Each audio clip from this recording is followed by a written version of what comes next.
He spent 17 years catching criminals, and one unexpected love story turned him into a dog trainer.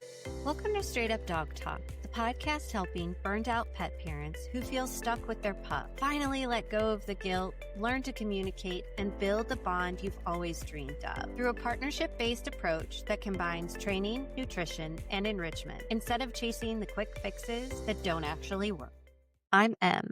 And in this episode, you'll learn why curiosity fuels better training and how digging for the real why in behavior can completely change your results. How to spot red flags in dog training online so that you can find real support instead of more confusion, and what no one talks about with hard cases, including behavioral euthanasia and why asking for help sooner can save lives. Because sometimes the path that saves you is the one that you never planned to take. Josh doesn't know it yet. He's in for a little bit of surprise. We're going to talk about dog training, but what I really want to talk about is how you got into dog training. I don't think I've ever heard that story before. So tell us what brought you here today. Goodness gracious. Never expected to get into dog training. Long career of 17 years in a completely separate field, and was happy and content. And then I met the woman of my dreams. And ever since I've met her, everything has changed dramatically and I have no control over it. And I'm just along for the ride at this point. I think that's okay.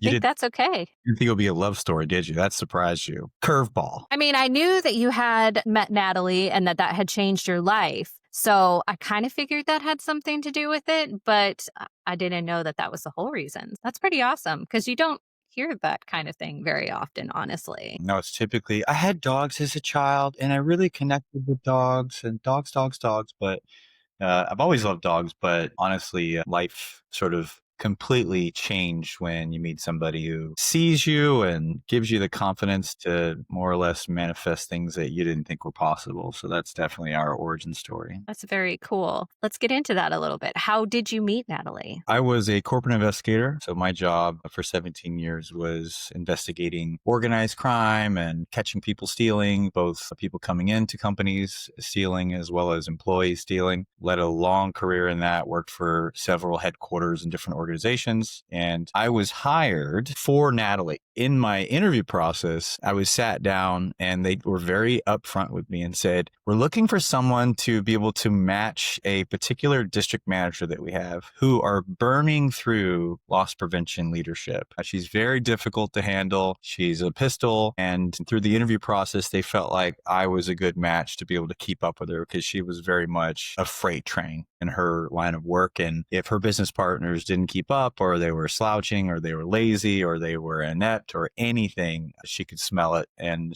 they would tap. And so I guess you could say, hand selected to be her business partner, which is really strange. And then through the course of being her business partner, we fell in love and I left the organization and left the career. A lot of dog trainers entered the industry during the pandemic. It was just a time when I think everybody went, what now? It was like a global reset. Everybody got locked away and started thinking about their life and what they actually want to do and are they happy? And although I was really happy in my career and I worked really hard to be successful in that career and had a reputation, I took a hard look at maybe getting back into dog training, which is something that I had learned in the Marine Corps a long time ago. The first time that I learned to train dogs, I was stationed in the Marine Corps base in Hawaii, and I was hanging out with some Air Force friends at Camp Smith, and I saw a dog trainer training an officer's pit bull to protect the pickup truck. She was on base doing protection training. We were all sitting back and just watching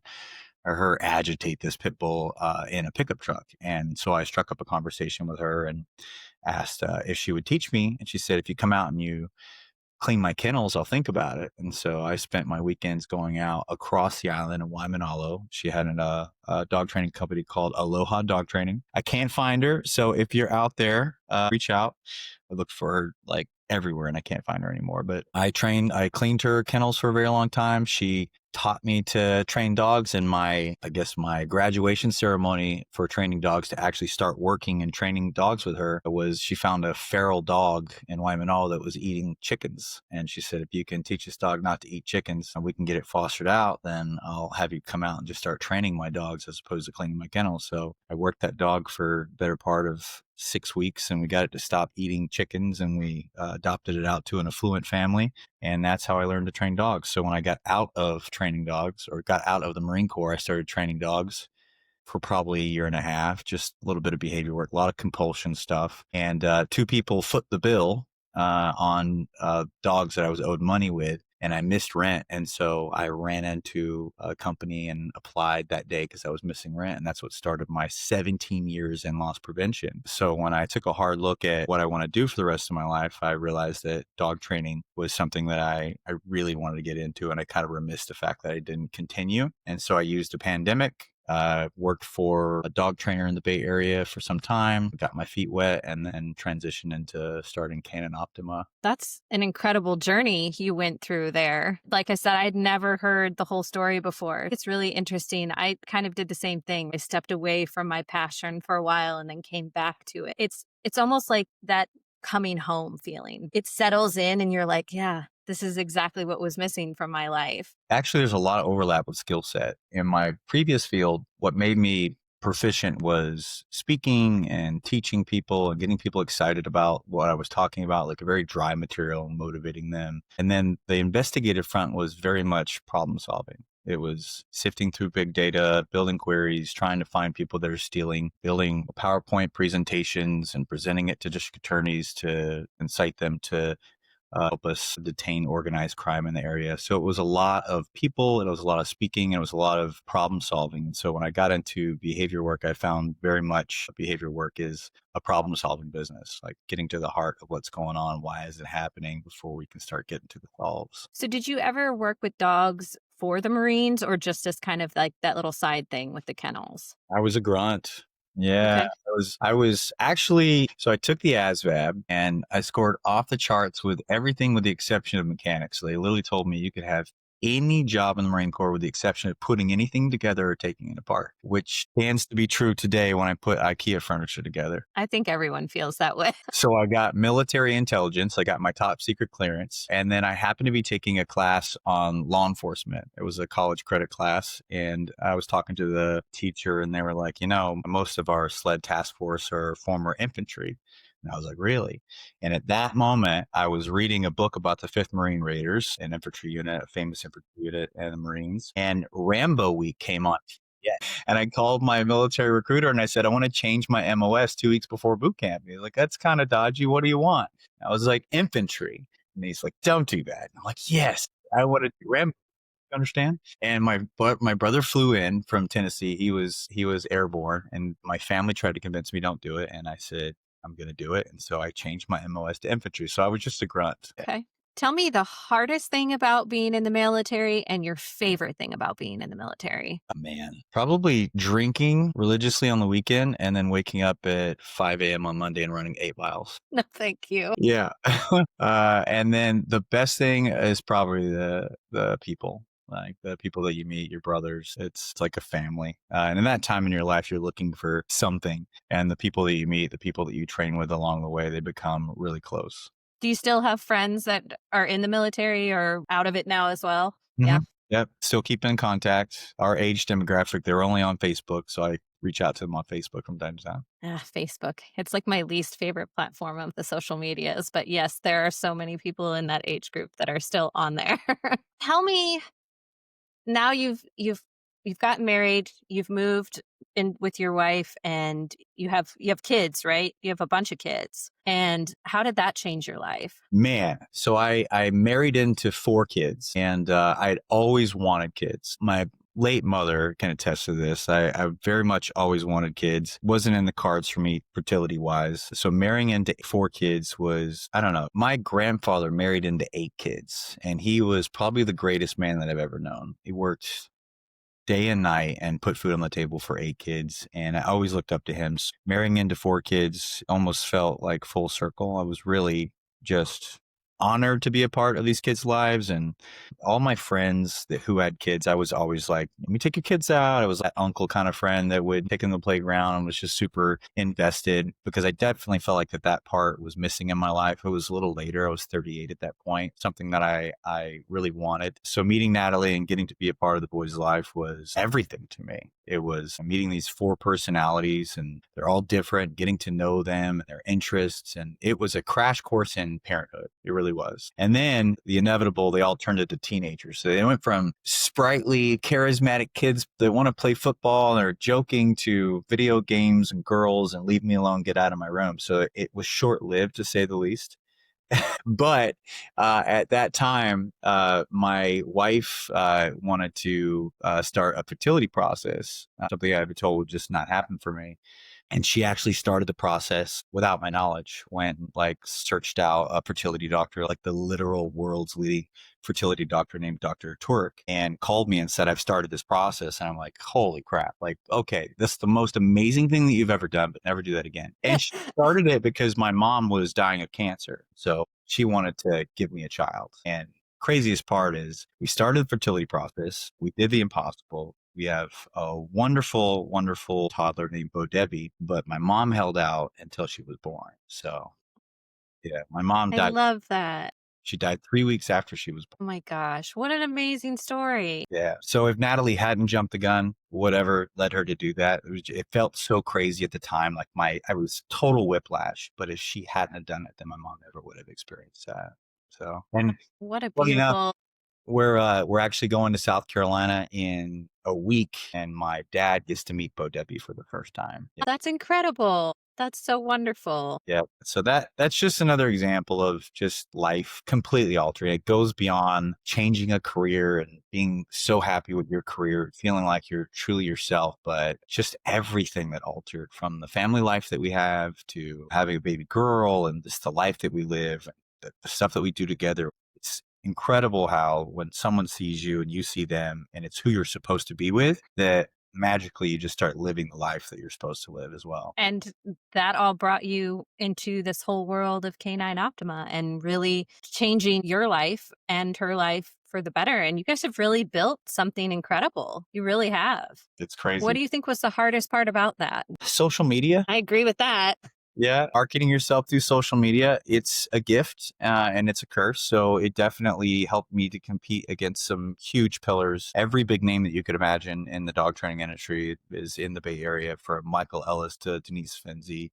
So it helped me to establish the business a lot faster. But once you market yourself through social media, you're somewhat handcuffed to it. You've got to maintain that presence. I'd say that's probably the one most difficult thing. Yeah, I agree. And it's so different even between platforms. I mean, you have a very large platform on TikTok, but not as large of a platform on Instagram. Do you find that it's the same people following you over on Instagram from TikTok, or do you think you have two totally different audiences? Two totally different audiences. I actually was really dumb. I did not use Instagram. I was successful on TikTok. I stayed on TikTok. I never attempted Instagram. And then when I found out that TikTok was potentially going to go bye-bye, I went full court press and started becoming extremely active on Instagram. And I went from maybe 3,000 followers. So I think we're at like 53,000 followers in a short amount of time. In that time, I think I've built mostly dog trainers. I can tell by the comments that I get when I talk a little bit more in the dog training realm, the behavior realm, and in talking about the industry. That seems to do extremely well on Instagram. So I feel like there's a ton of dog trainers following on Instagram versus TikTok. It's been a long road of rescue efforts and family stuff and dog training stuff and skits and comedy. And so I think I've just got a hodgepodge of like so many different people that follow me for different reasons. And so definitely less diversified on Instagram. Feel like that's what happens on Instagram. I feel like a lot of other trainers, and there's some dog parents that follow me, but I feel like it's other dog trainers and other people who are just looking for advice and a safe place to have conversations like this, because we're more than just dog trainers. There's so much more to us. That's fine. Like, that's the space that I'm trying to create, but I'm also trying to create that space for dog parents too. So it is really hard to find that balance because they do want you to niche down so hard on social media. It's really difficult. It's almost like you need like 7 different accounts to cover everything that you're just trying to cover with one job. Yeah. Yeah. It causes a lot of confusion when you try to do different things. With TikTok, it's like a lottery system. If one of my rescue videos goes viral, then I grab onto the rescue crowd. If a comedy sketch goes viral, I grab onto a larger crowd. So my platform now feeds larger people. But with Instagram, it's not a lottery system. It's a slow burn. It's like an IV drip of success with the algorithms. You kind of have to stay narrow and build a more secular crowd. Otherwise, you're just going to cause confusion, or you're not going to be successful in tapping into all these different crowds just based on the way their algorithm promotes videos. Yeah, it's funny because I do look at, your accounts over on TikTok versus your accounts on Instagram, and there is definitely a difference between the two. So you really have figured out how to speak to your audience. I personally love your comedy. That's what I show up for, is the skits and just the funny things that you do. You've really done a really good job curating your audience and making sure that you're providing what they want on each platform. That's really good, because I still struggle with that. I don't ever know what I'm doing. I just throw it up there and hope that it does all right. I also am not funny like you, so that I think hurts. The humor is actually, it's kind of my therapy. I don't script things out. I don't think of like things to say. Whenever I do those scripts, it's literally just, I have a wild hair and I do it right there and I post it. And then in the past, I've had series go viral, like the Hi, I'm Your series went viral on TikTok. And it was the worst thing that's ever happened to me, because people kept asking me to do different dogs. And I was like, oh my God. And I have such ADD that I can't. It's like, don't put me in a box. I can't do this. And so the 27 videos that I pumped out for that series was the worst experience ever, because my humor is very much just, I want to do this. I think this is funny. And I'll say it and then I'll move on. There's no editing or scripting that goes into it. I think most of my social media has been that. Whether you love it or hate it, I've never been one to be strategic in my social media. I've always just wanted to be myself. That way I didn't have to be anything other than myself. And I see a lot of dog trainers, when they put that persona out there and everything is very contrived and all the work goes into it, I feel for them, because you may like it now, even if you're successful and you're gaining a larger platform, but you've got to be that persona for a very long time. You have to show up like that. And in essence, you're almost like clocking in. I have tried very hard to be very honest and very who I am.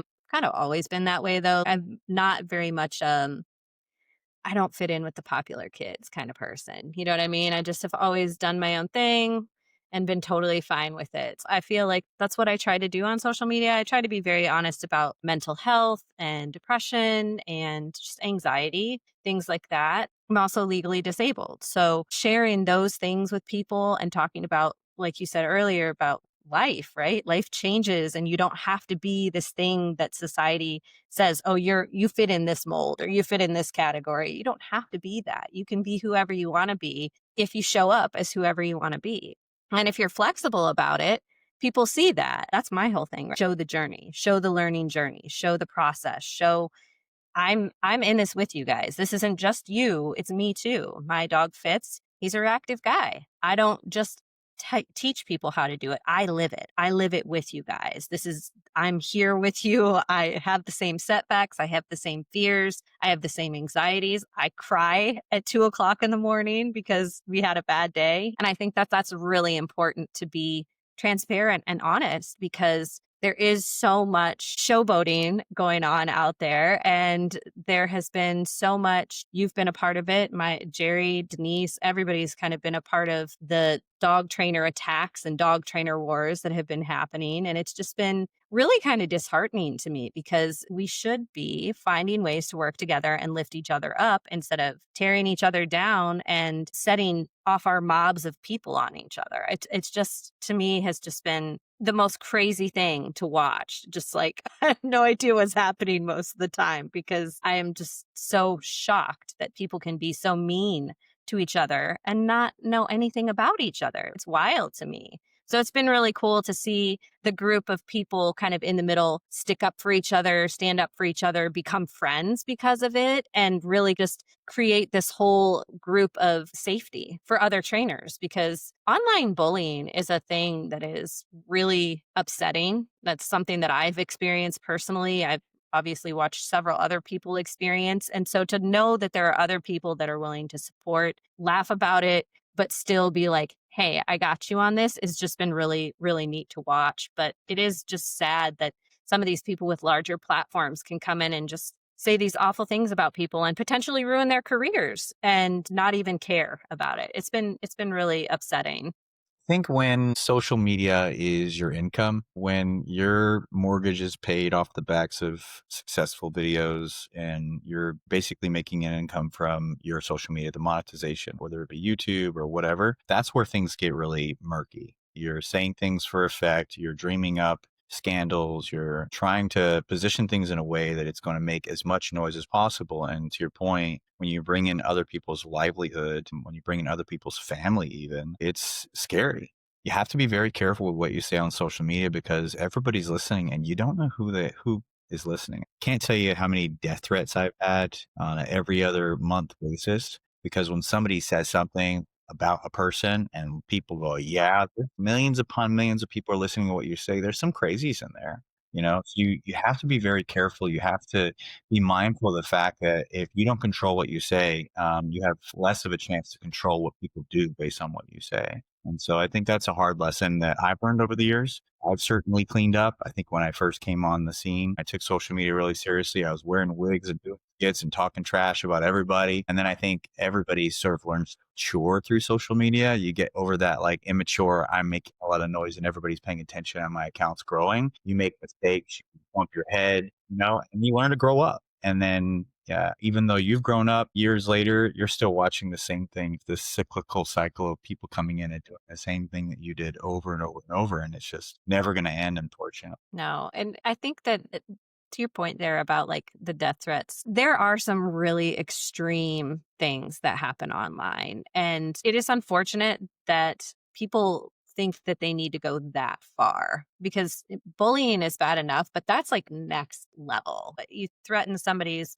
livelihood, that's bad. But you threaten their life, that's a little too far for me. I don't understand where this whole judge and jury thing came from with social media. They just are like, we see you as not within the community guidelines of what we believe. And so you're done. We're going to ruin you. And now we're going to threaten your life on top of it. That's too far. There should definitely be, I feel like, a little bit more policing on social media than there is, especially for social media platforms that say they're anti-bullying. And then you report somebody for bullying and they don't do anything, or they tell you that it's not bullying.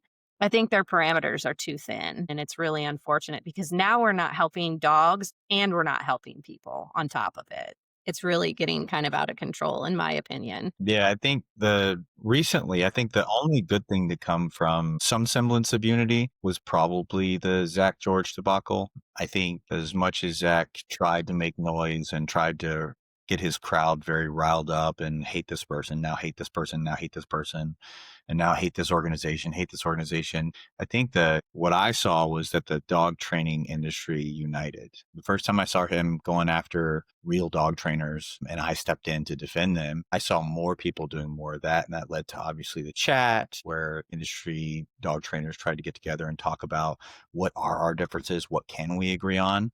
And I think there was a lot of good dialogue to come from that. So I think he had a complete counterintuitive effect. Now people like, Jacob from Yorkshire, I'm good friends with Joe Rosie, who's incredible. The fact that I can call her and ask her for help with the case study that I've got going on. Denise, dog trainers that care about the industry and care about putting out good information and care about supporting each other and not just laying waste to them because of the choices that they make in terms of tools or no tools. I think we drew a hard line in the sand on what's acceptable and what's not acceptable. And so for that, I think he's done a lot of good unintentionally. Yeah, unintentionally, for sure. It's still happening, unfortunately. He's still on his plight or whatever. But I do think that you are right. It's kind of pushed us all together away from the negative, which is great. But I know that a few people are still kind of suffering under the weight of that, which is unfortunate. But as soon as he moves on from that, it's going to be somebody else. And so I think as long as we continue to show up and say, hey, come over here, this whole group of people over here understands what you're going through and we will support you. It makes it a lot easier for those who are going through it now versus those who had to go through it in the initial phases of it, because I would think it was pretty rough for the people initially because you didn't feel like you had any support. So it's good to know that there are groups of people out there now that are supporting each other. And Joe Rosie, Jacob, Denise, Jerry, all of those people are phenomenal people and they're so intelligent. And it's really incredible, I think, to learn from lots of different people because dog training is so individualized, right? Dogs are unique individuals just like humans. And in order to have a correct plan of attack for training, the best thing you can do is pull from multiple sources to fit those pieces for each individual dog. It's super important to learn from multiple people. And that's why I enjoy learning from you. I like listening to your podcast because it's more fact based, science based than mine is. And I learn a lot from you. Every time you guys drop episodes, I'm like, yes, this is so exciting because I always learn something. And there's several episodes that I go back to because I just like to hear the stories. Like Denise Fenzi, I've become friends with her as well. I just love her. But listening to that episode where you really kind of dive in with her and get her background story, it's just really neat to hear those things about people. And that's kind of what I wanted to do with you today because you always do that for other people. You always give space and room for other people, but I haven't seen anybody do it for you yet. So here we are. We're doing it for you. So tell everybody a little bit about your training methods, your training programs, and what you guys offer. We are mostly behavior work. For significant portions of the year, we'll actually remove the obedience services because we're inundated with so much behavior that it's hard to get to everybody. So we have to stay nimble. So essentially, it's mostly just behavior. And that kind of spawned from my social media and putting a lot of work up. And I got right, wrong, or indifferent inundated very early on with behavior before I knew what I was doing, and worked really hard to try to catch up so that I could support the dogs. And obviously in the beginning, I refused to do leash corrections or anything like that because of the company that I work for and some of the heinous things that I saw.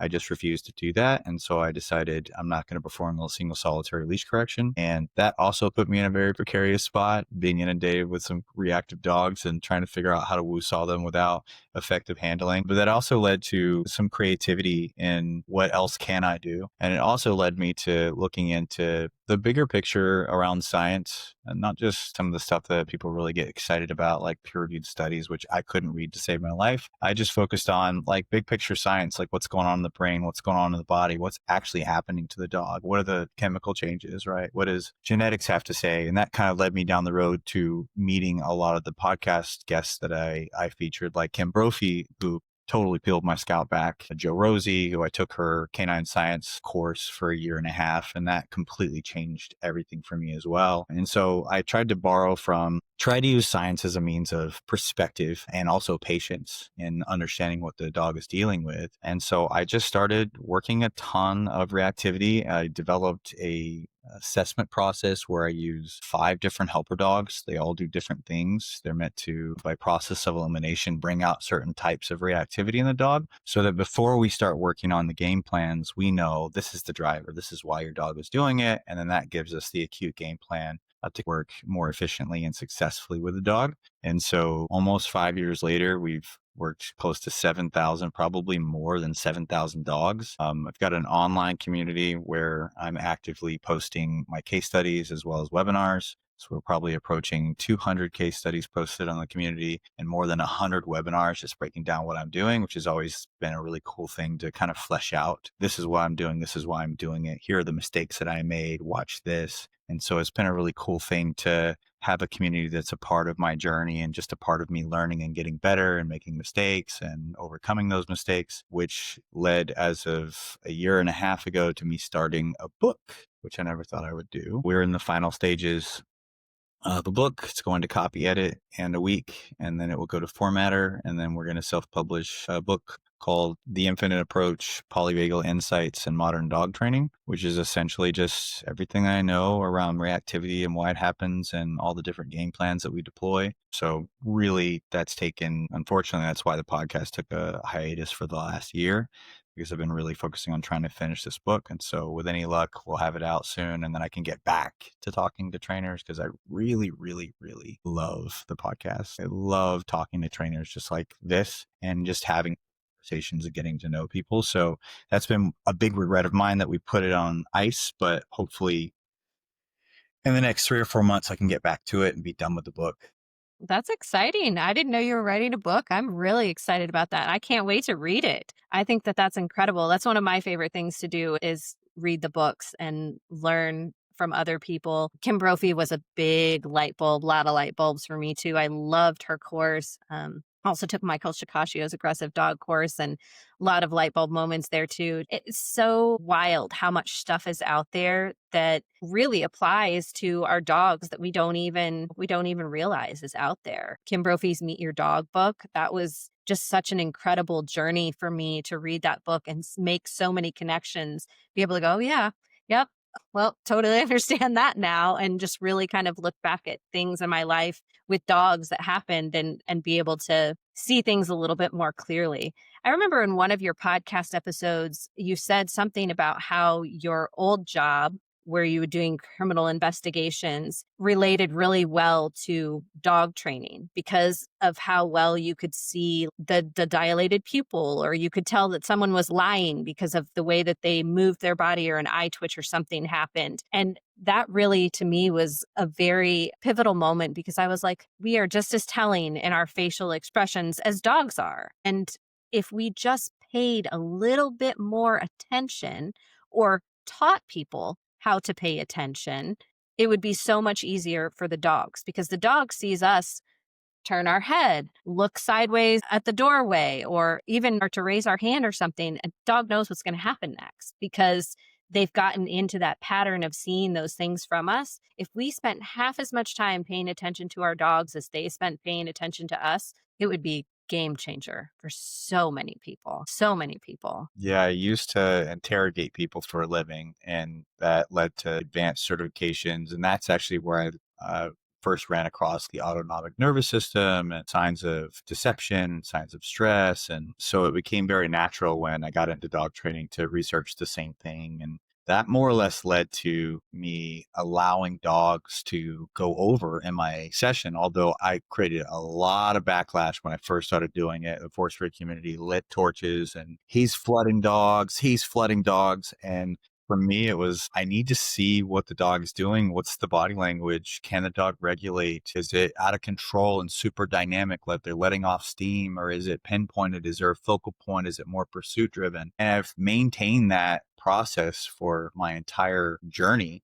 And it's helped me understand what I'm doing. The craziest thing in the dog training world is there are a lot of dog trainers out there that work dogs for a living, fix dogs for a living, and they've never really taken the opportunity to thoroughly assess the dog to determine if this protocol or this effective handling or this technique is really what the dog needs. I've listened to dog trainers time and time again on podcasts say, I don't need to see it to fix it. And I just feel like that's so counterintuitive. And the fact that it's taboo to allow a dog to go over in a safe, controlled fashion in your assessment is strange to me. And it just doesn't feel like it's a fight that I need to fight. I feel like most people should really, if you're taking this seriously and behavior work's really important to you, you have to know what it is. You have to see the dog. You have to understand what's going on with the dog to really get a sense for, all right, based on what I'm seeing, here is what's going on. Here is why it's happening. And then and only then can you take your first step to creating a game plan for the dog. I agree with you. I always tell my clients, if you catch it, videotape it and send it to me, because that is going to show me what the buildup was. That's going to show me why the redirect happened. That's going to show me what happened after that and how long did it stress your dog out afterwards. And all of those little things are so important. And for us to not talk about those things, or for it to be taboo, for us to, I want to say capitalize, but that's really what we're doing is we're capitalizing on those behaviors so that we can say, okay, now we have a list. We know exactly what's going to happen. We know why it happened, and we know how to prevent it now. And some dogs can spin right out of situations like that and be fine afterwards. And then other dogs don't. And if you don't know what happens afterwards, how do you prepare for that? You can't. So I find your approach really interesting. And like I said, I've learned so much from you. One of my goals is to start being in your community and watching your webinars and all of that stuff, because I think that it's so important to look through other people's eyes. And I don't think that you can fully understand what dogs are doing unless you're willing to kind of look through their eyes and take a look at how they're thinking. And I think a lot of people try to repress so much of what their dogs are doing, or control so much of what their dogs are doing, that they don't think about the why. They just think about, this is what I want and this is how it's going to be. And so now we have this like tight knit little compartment that the dog's ability and mind and thoughts and everything has to stay in, but they don't think about the bigger picture and what that could potentially lead them to. It's really important to break it down. And I think that you advocating for the dog's mental space is super important because we obviously don't want them to top off all the time, but knowing what that looks like is a huge step in prevention, in my opinion. So I fully agree with you on that. Yeah, if you don't know the problem, you can't successfully set them up for success with the solution. Like, if you got a dog that, you haven't determined that they're sound sensitive, they've got, some real anxiety issues.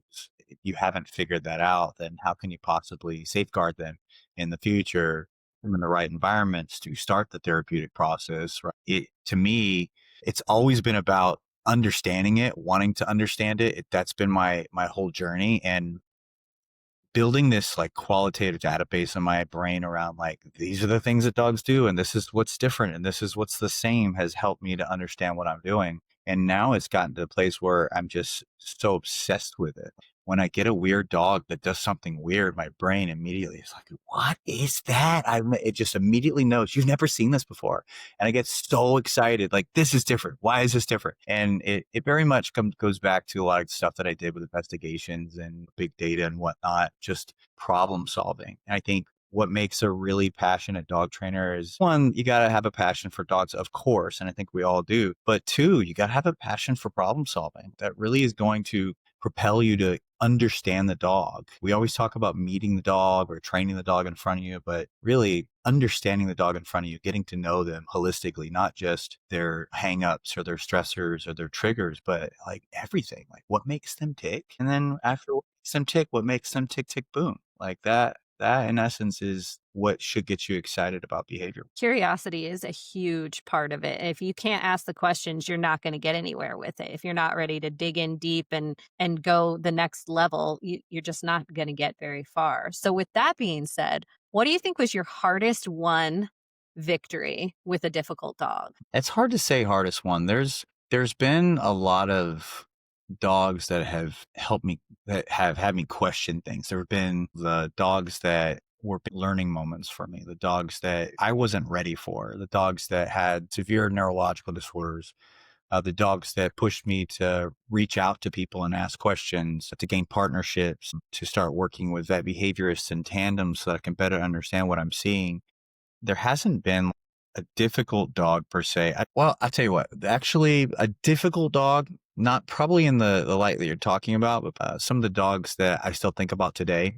I had someone call me like 3 years ago in a panic because her bulldog had bit her husband for the seventh time. And they were thinking about, they were going to put the dog down. And I told them, have you seen a trainer before? And she said, no. And I said, well, we owe at least an assessment before you do that. So bring the dog in. So we did an emergency assessment. I was working the dog and saw that the dog was super driven for food.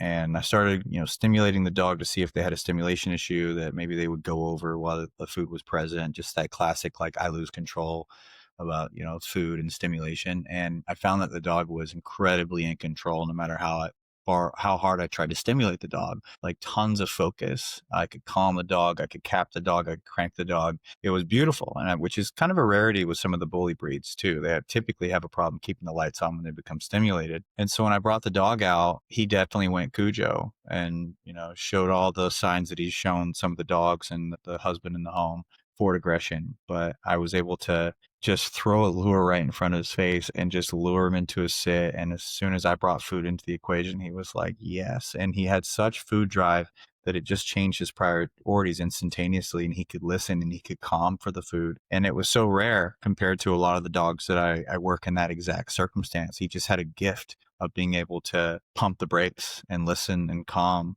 and you could get a message in. And so I was telling him, you're going to be okay. Like, this dog is going to be okay. There's totally a roadmap here. Express to them that we can absolutely fix this. And I reached out to them the next day to see if they wanted to get started. And they said that they had, unbeknownst to me, they had already scheduled the euthanasia. And so he was euthanized that next day. And in my mind, it taught me that I needed to slow down and make sure that I'm delivering a message in a way that lands with the owners. Not just saying we've got a path here, but just making sure that I'm having an open dialogue and that I'm fielding, more in the moment conversation with them about where's your head at? Where are you going to take things? How can I help? I feel like if I had done a better job of that he probably wouldn't have been euthanized. That my failure in that session was not slowing down and make sure that I was a part of their thought process and making sure that we could turn the ship right then and there before they made that decision. So there's been like lots of those scenarios where I've learned big lessons. For me, those are the most difficult ones when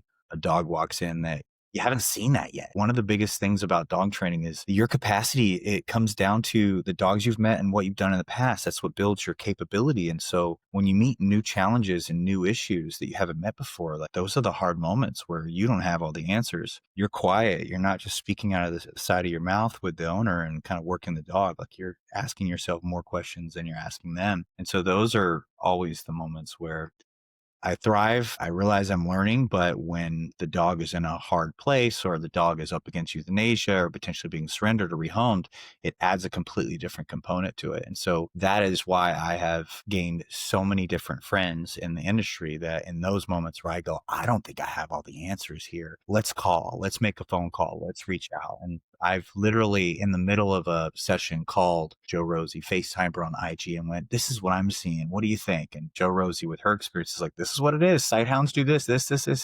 And so that has been one of the most special things about my career is that now I can call dog trainers and ask them, hey, this is what I'm seeing.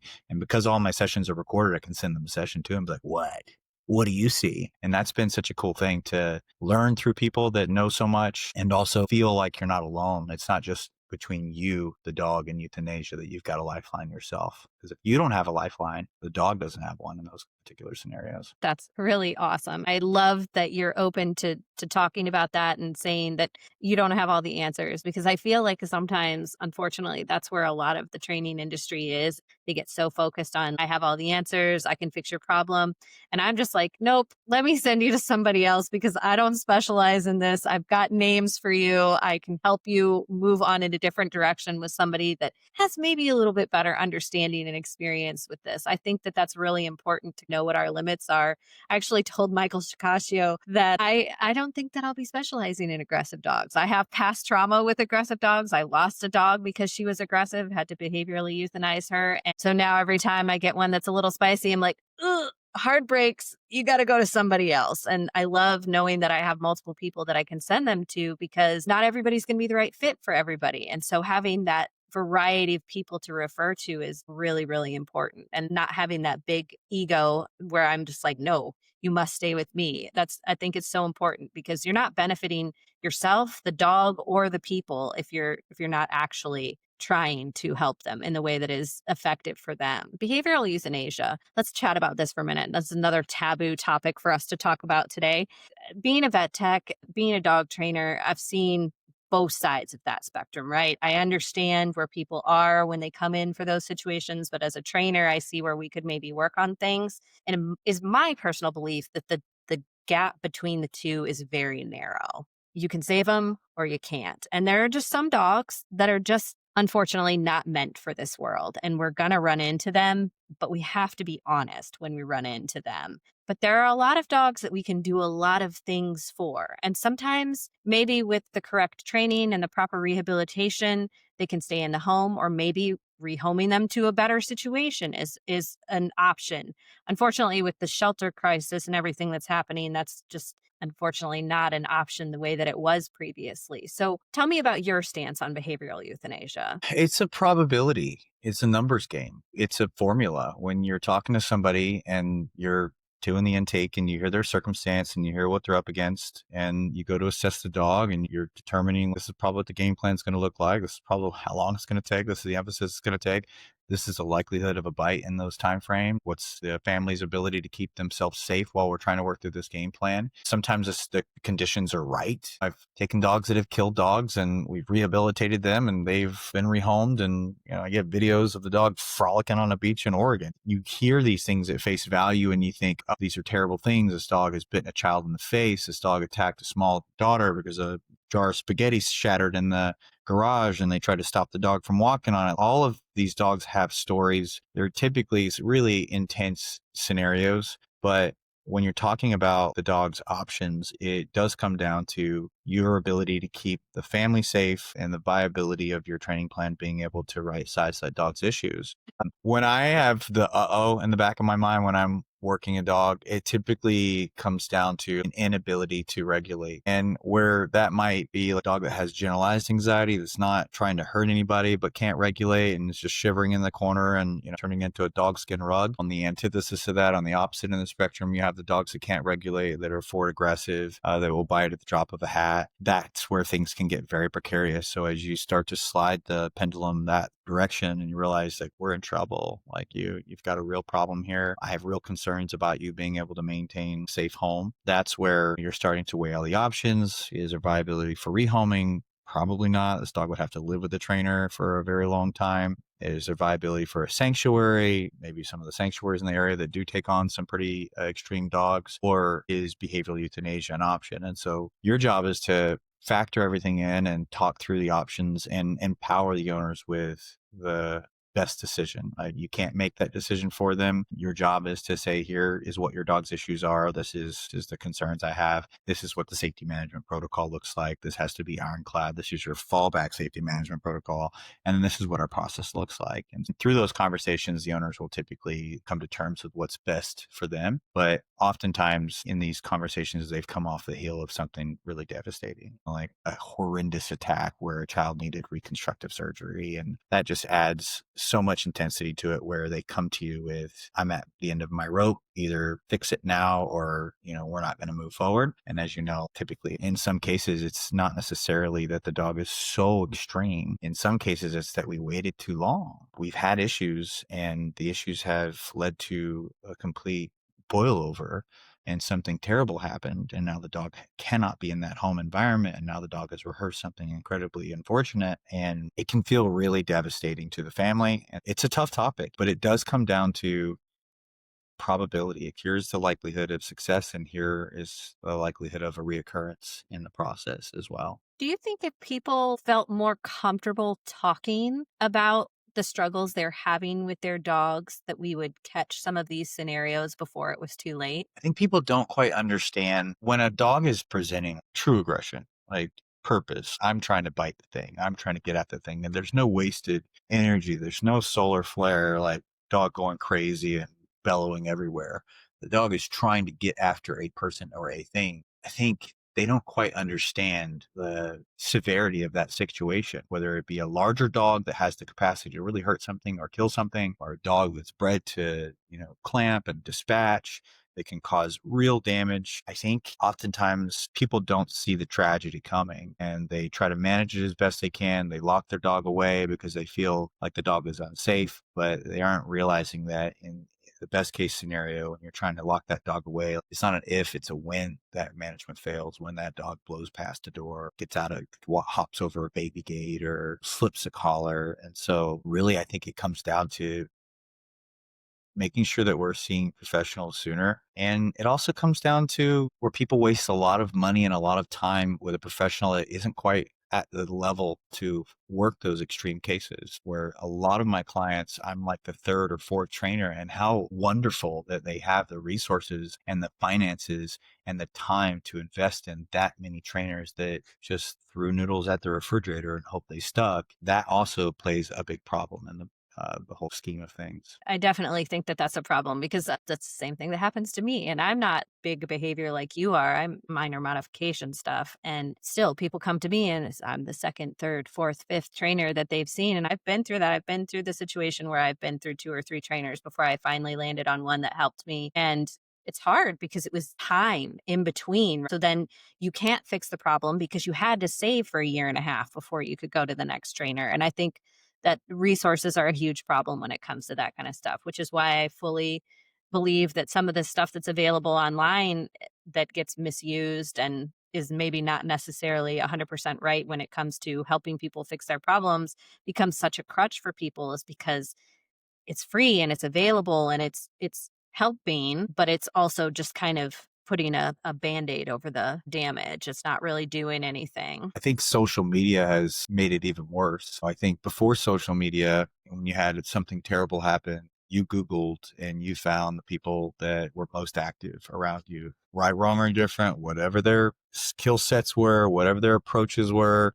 Maybe they were doing hand of God. Maybe they, were doing something else, but they had the experience. They had the 300 Yelp reviews and 500 Google reviews, and they had a lot of dogs. And you have a better chance with somebody who's touched a lot of dogs. And nowadays, you just showcase yourself with an out of control dog on social media, and you blow up and you cut ahead of the line.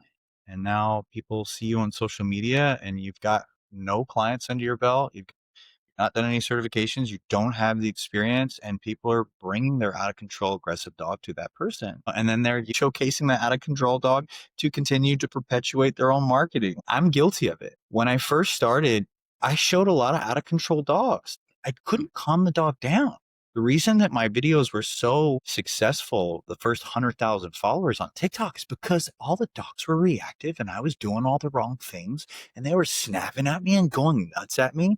And that made my social media blow up. It was not being able to do it correctly that helped me to ascend to a successful business. That's the unfortunate thing about social media. Whereas nowadays, you're hard pressed to see a dog do anything in my session because I know how to okay, let's keep this dog. I know what not to do. Let's keep you under control. And so now my social media is boring as shit, and I'm not getting followers at all. But it's a symptom of I've done all the wrong things. I've made all the mistakes. I've almost been bitten all the times because of all those mistakes. I've wasted so many sessions doing the wrong things. And now I know some things and I can do some things, but it's not good for social media. And you won't gain any followership from a mindful, strategic approach in the session. So that's the unfortunate dark side of it all. But it is true. And that's the kind of the disgusting part about it. People want to see the bad stuff happening. They don't want to see the good stuff happening. They want to see the bad stuff happening, which is why things like dog fights and chicken fights and things like that still happen, because people want to witness those terrible things. And it's heartbreaking that humanity is like that. I have a quick question for you before I ask you one more question, and then we'll wrap up. But do you have any certifications? This is something I don't know about you. No, I took Me either, so I'm not judging. No, when I started animal behavior college and when they sent me those black and white binders, this thick, I was like, what the hell is this? And literally sent it back and said, give me my money back. And they ended up giving me half my money because it was just such a, are you fucking kidding me? And so that kind of turned me off to throwing $8,000 at something that was just introductory and read from a black and white binder. So I did pick and choose the webinars that I felt were interesting. I did attend all the conferences. I always got it remotely and always watched all the videos. I'd say that I've probably seen hundreds upon hundreds of webinars. And then I did enroll in Joe Rosie, Nando, and Dean's Canine Science Online, which was supposed to be a canine science certification. It's since disbanded, but they finished, I want to say, a year and a half worth of it. They were rolling it out for a 3-year cycle to achieve the certification. And it was gnarly. It was no joke. They were not messing around. Joe Rosie was putting curriculums together and giving homework. For a year and a half, I was working at it. And the cool part about that particular format, although you didn't receive a certification at the end because they disbanded, everything was based on peer-reviewed studies to the extent that you would take a curriculum and Joe Rosie would throw 15 peer-reviewed studies at you and be like, these are what the studies say. This is what's accomplished. These are the studies that have revoked this. It was one of the most intense things I've ever experienced in my life, but it definitely helped me to root myself more in what does science actually have to say, what works, what doesn't work. But no formal certifications. At this point, most of the certifications, if not all the certifications, are all introductory. It's 3 months of reading stuff, regurgitating stuff. Nothing is based off of qualifying that you have touched these dogs and you can do these things. Most of it, at most, is logging that you've done 300 hours and having a vet sign off on that, something to that extent. So it wouldn't really benefit me to do the certifications now, but I absolutely believe in them, especially as we talked about with the social media stuff, that you just have to at least know that they've cracked open a book and that there's some bigger picture framework involved. And so I absolutely encourage owners to search out people that have gotten their certification so that at least we know they're dealing with some inkling of understanding and learning theory and science and ethology, something, just because a lot of people just sort of start out and it's a lot of trial and error and they're failing a lot of dogs as they learn to become a better dog trainer. And I just don't want any clients to get caught up in that and waste a lot of money, especially with really intense circumstances where they're dealing with a really out of control dog. So for sure, the PSA is find somebody that has some certifications for sure. Yeah. Yeah. I don't have certifications either, but I'm very much like you. I continue to take the continuing education courses and really look for things that I feel like I'm lacking in or I need to learn about. Jerry told me last year that I needed to stop and take a break because I had taken like 32 continuing credit. And she was like, you need to stop. You've taken more than anybody I know this year. So just stop, take a 4-month break, and then you can take some more classes. She said, you need to just let it sit in. And she's right. You do need to let it sit in and go over it again and apply it and all the things. But when you constantly have your hands on dogs, it's kind of like, I have a question, and then now all of a sudden I've looked up a course that can answer that question. Now I'm taking that course. So because I'm very curious and I'm very hands on, and I like to learn things so that I can apply them. And that's kind of, what led me down this road, because I want to help people so badly. I want to help dogs so badly. And I agree. I think the certifications are important, but I also feel like there's a range of us that have been doing it for so long before the certifications really became a necessary thing, that for us to get it now is kind of counterproductive. But I do think that the new people in the industry should be working towards certifications just to help identify that they have opened a book, because it is important. And then the other thing I was going to ask you for is 3 red flags for a trainer. If you're on the internet, especially social media, and you're looking for a trainer, what are 3 things, if you see, you would say absolutely not? If they are 100% confident, they are, saying everything with their chest and everything is a broad brush and everything is a black and white statement, stay away.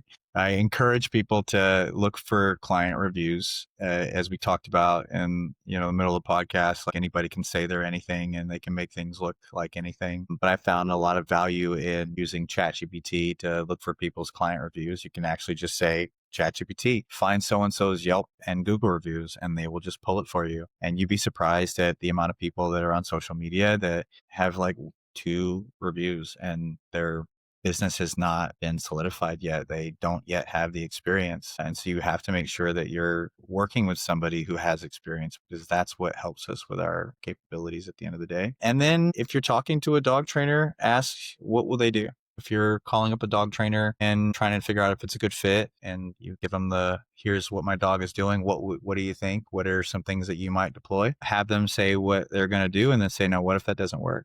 And if they can't answer that, then that might be a red flag as well. But it's really important to qualify who you're going to entrust your dog's safety to. Especially considering that whatever they do to that dog could have really significant consequences and could create more issues versus solutions. That's excellent advice. I like that last little, and what if that doesn't work? That's a really good one, because sometimes they can give a paper cut. This is the answer. I read it off my sheet, and now you have your answer. And what? If you don't have some kind of backup plan, that's not a great way to go. Well, Josh, it was amazing chatting with you today. And I look forward to seeing what we can do together in the future and watching you and your business grow along with your little family. What would you like to leave the listeners with today? I guess be the most fun your dog has in a day. Don't worry about the how to do thing. Don't go out and purchase the subscription services and don't endlessly research all the YouTube videos. Just be your dog's favorite thing to happen that day. Be one of the other reasons that your dog's heart rate went through the roof and respiratory system went through the roof. And just have a fucking blast with your dog, and have a little drink before you do as well.